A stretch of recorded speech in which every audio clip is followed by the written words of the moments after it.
Hello, hello, hello. Good morning, thriving warriors, those who wish they were. Let's see. No. I guess I have to do that. More like that. Okay, so I'm kind of at a crazy angle here, but that's okay. So good morning. 30 seconds into it, this is Thriving Warrior. For all of those people who are thriving warriors or wish they were, winning the battle against life. We're here to empower the human spirit to help you get from point A to point B. Point A is where you are. Point B is what? Better. Right. It must be Charlene online. Hello, Charlene. I'm sure it's you. How do we do that? How do we help you get from point A to point B? Well, one thing is these every morning podcasts, usually before 6:30 Monday through Friday, and on weekends before 7. So if you want to get notice that we're getting ready to start, go to the notes down below, subscribe, click on the bell, boom, done. In these videos, we have about 4 things. One, we talk about general stuff of life, how to empower the human spirit, some general things like that. We have a motivational video, a link down below. We have our TED Talk that goes along with our basic training 4-week course, link down below for that. Yes, it is Charlene and Diana. Good morning, both of you. Good morning. I'll say good morning because that's the proper thing to do. Good morning. Both. Boom. Okay, so that's one thing. We have our basic training course. We're available for calls, emails, letters from people from prison, or emails from people from prison with tablets.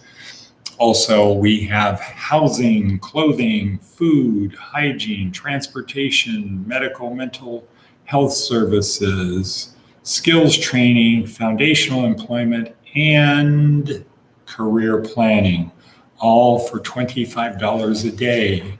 Wow, you can't even get a motel room for that much. And there's more, Johnny. Okay, so that's what we've got going. 2 minutes and 45 seconds in. Just a little bit about my day yesterday. Was very action-packed. Of course, filling the lake, that's always a good thing. Let me get my coffee and my Mark Roland stainless steel cup, or fresh made Lavazza espresso for my birthday from Anna. Okay, cool, good. So yesterday, working on the lake, transporting rock from the back, 200 yards to the front.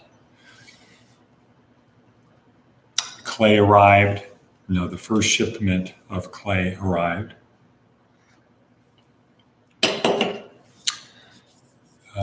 One pallet in 50-pound bags, about 150-pound bags. Cool. Number 2, had to get to Las Vegas by 11 o'clock for a Prison Family Alliance presentation. That was good. It was some good guests there. ACLU was there, and so was a behavioral health provider, which we hope to take advantage of. Then at noon, there was a social at Gordon Biersch, hosted by the Las Vegas Criminal Defense Organization, something like that. That was cool, good. And then I had to get back for a luau hosted by the CASA, which is the Children's Something Advocate group that's part of, well, not part of, but associated with Nevada Outreach. So that was good. That was kind of like the people of Pahrump, the who's who of Pahrump, showing up for a luau. Cool. And then at night I got to meet Aaron at the State Line Saloon, talk about what we're going to do today to get this place back online. And Aaron will be here. Unfortunately, a large sheet of metal came off the roof. We have to get that back on this morning during Aaron's schedule. So that means we aren't going to be able to make it to Frank's church service at 10. But I'm going to get there as quickly as I can.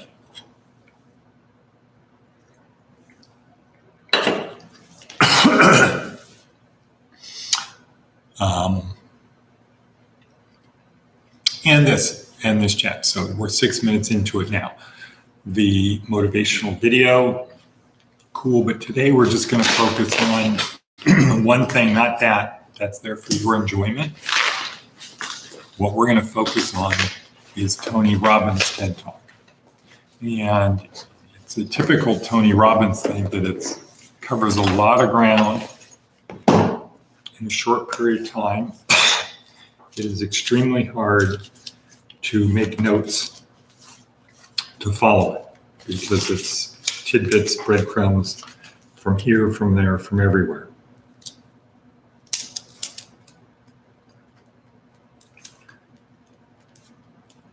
But the key thing, the only thing I want to talk about today from that talk is he asked the question, what is it? Why is the reason people fail? I don't like the word fail because you only fail when you quit, when you stop. You have setbacks, you have to pivot, you have to make changes, but you only fail when you quit. As long as you keep moving forward, you don't fail. But he says, why do people fail? And they'll tell you lack of resources, lack of people, the market wasn't right. There's the typical common things of why people fail. And he said, no, it's not that. So our breadcrumb for today is what? It's not lack of resources. It's a lack of resourcefulness.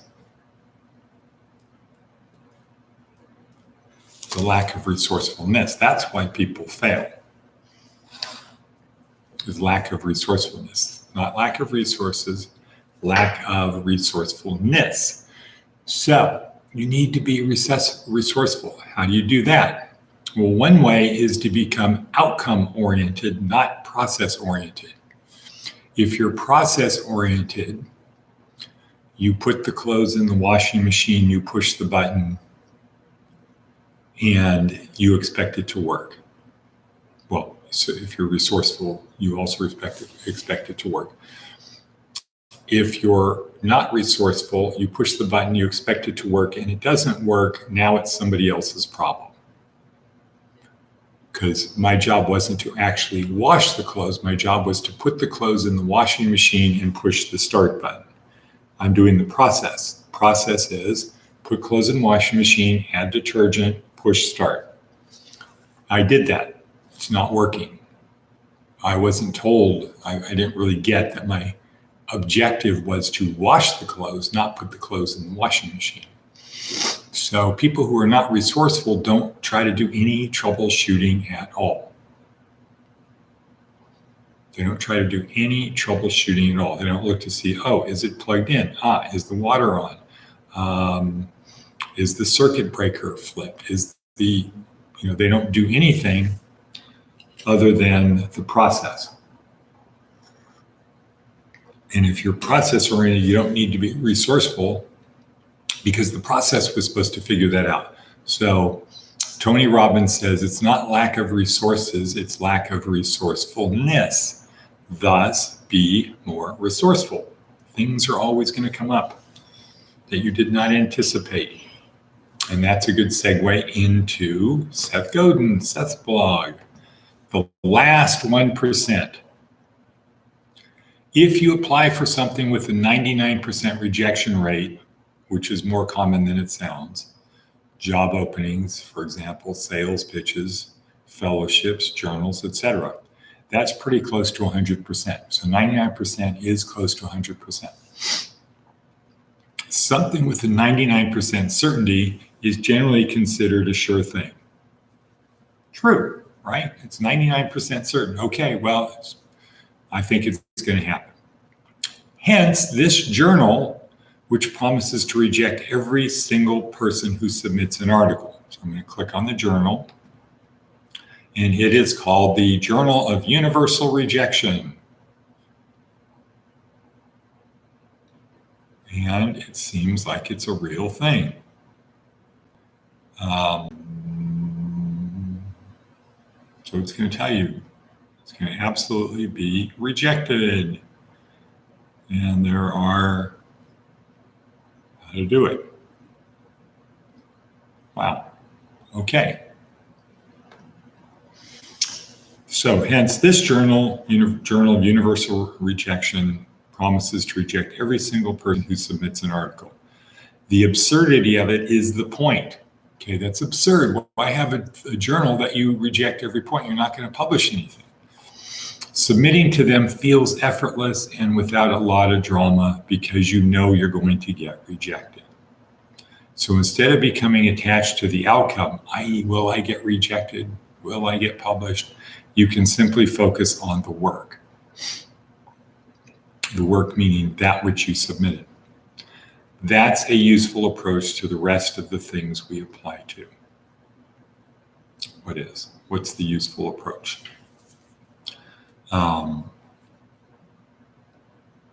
So instead of don't become attached to the outcome, become attached to the work. That's the useful approach to the rest of the things we do. Just focus on what you're doing. Focus on what you're doing. If I thought more about it, I could figure out how the 1% comes in, but since Seth Godin, I know that it's correct. I know that it's right. I don't need to question it. Okay, so we are 1226 in, and let's do the Navy SEAL Maxim, which is what? Yesterday was the only easy day. Right. What does that mean? Diana, what does that mean? Yesterday was the only easy day. That means I have an attitude towards life, an outlook that is, I'm going to push myself just a little bit more today. I'm going to push myself just a little bit more today. And to do that, I need to become what? Comfortable being uncomfortable. I need to become comfortable being uncomfortable. And how do I do that? Well, one way to feel comfortable being uncomfortable is to embrace the suck. Embrace the uncomfortableness of it. And you can do that. You can have an attitude of, I'm really lucky to be able to experience the uncomfortableness of this car seat right now. It's a little bit cramped. I'd like to just push it back so my legs are straight and tilt the seat back so the person behind me, they're cramped, but I don't care about them. So I'd like to do that, but I won't. Maybe have an attitude of, it kind of feels good to do something nice for somebody and not have to be noticed for it. Or how about if I get a little bit uncomfortable, I make the person behind me feel better, and let's see if they even notice it. Maybe they won't even notice they have more leg room, more knee room. Or maybe I won't talk today unless I have something of value to say, or if someone asks me a question. Wow, what a concept. So embrace the suck. That's 3. Navy SEAL Maxim. Yesterday was the only easy day. Get comfortable being uncomfortable. How? Embrace the suck. What do I not do? Compare myself to other people. I compare myself to myself. 5, be more samurai. How can I be more samurai? That's a good question. Well, I can choose the hard path. As Jocko said yesterday, choose the hard path where I focus on responsibility, hard work. Let me do it this way. Hard work, humility, ownership, responsibility, discipline, and sacrifice. Hordes. Hords. Hordes. Cool. Okay. I can focus on that. Hard work, humility, ownership, responsibility, discipline, and sacrifice. So that's how to do it. And with that, I will say and cut. Okay.